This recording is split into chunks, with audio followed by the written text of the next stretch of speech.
I wanted to tell today about my experience with when I found out that the public school was willing to offer to my dyslexic child and why we decided to keep homeschooling him.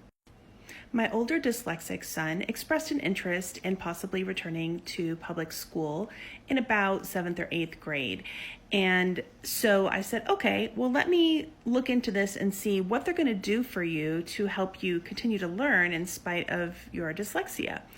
And so I actually contacted the head of special ed for our school district. I already had a relationship with her because my kids had had IEPs years before when they were in school.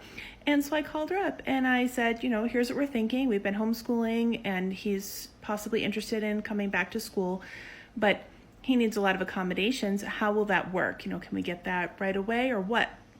What I found out was the process was that my son would have to return to school with no accommodations for 3 months, and he would have to adequately be drowning at the end of the 3 months for us to then get to schedule an IEP meeting.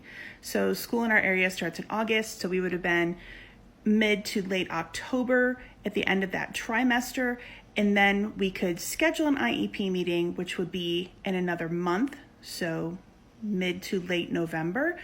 And at that time, we could come up with what accommodations there could be for him, and those could kick in a month later. So he would have to be drowning and getting no help all the way to Christmas break.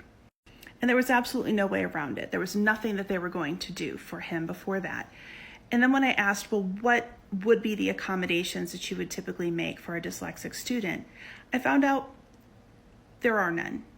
They actually don't consider dyslexia to be a learning disability, and they do not know what to do for it. He would get time in a general special ed room for extra help, extra practice reading, and things like that. And extra practice is not what helps dyslexics. And that was it. He wasn't going to get somebody to, verbally read a test or scribe for him, or the option of audiobooks versus having to physically read something. Anything that I was doing for him at home that was proving to be helpful for him, that wasn't an option. What was an option was to put him in a general special ed with every other kind of special ed needs all grouped together. I had a friend that had actually worked in special ed, and she said, "Oh, Erica, that's not going to help him." And, she described the conditions there, and she was like, no way, that can't possibly help him.